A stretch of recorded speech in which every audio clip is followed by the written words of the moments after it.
Hey, what's up, fam? Welcome to the Daily Devo. My name is Daniel, and today we're going to be talking about having mercy on those struggling with doubt. Have you ever dealt with an indecisive person? Maybe you are an indecisive person.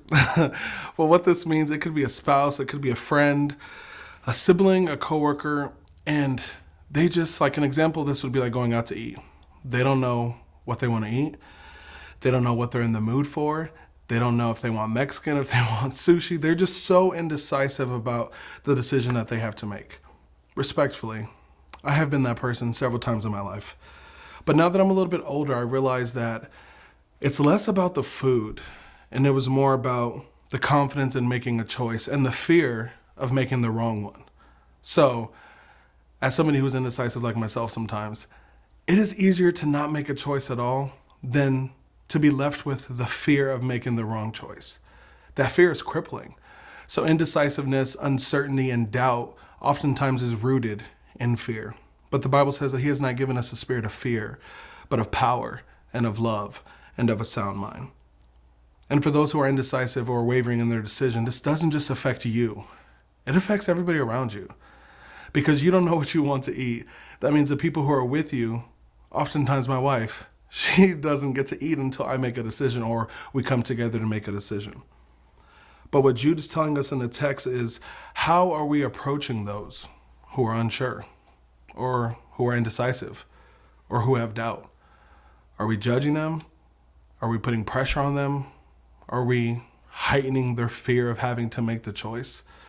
In the text and in this letter, Jude is writing it to believers. These are two people who have an understanding of Christ and have an understanding of what faith is. So let's read the text. Jude 1:22 through 23. Be merciful to those who doubt. Save others by snatching them from the fire. To others show mercy mixed with fear, hating even the clothing stained by corrupted flesh.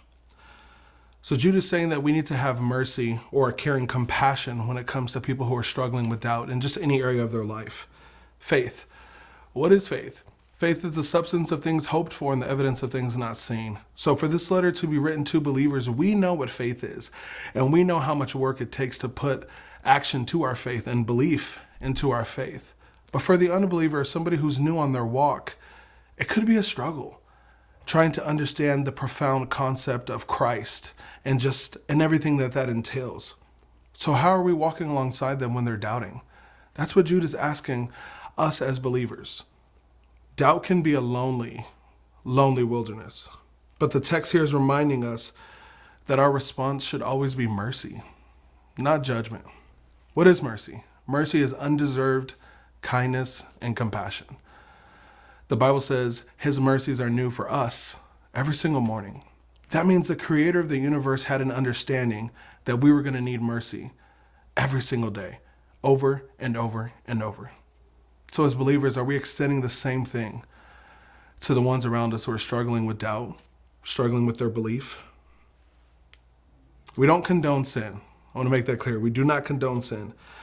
But let's meet those who are struggling at their place of need with love and truth. Mercy doesn't weaken the gospel. It reveals its strength. So as Christ has done for us and continues to do for us over and over again, let's make sure that in our daily walk that we're having mercy on those who are struggling with doubt, fear, indecisiveness in their life. It could change them forever.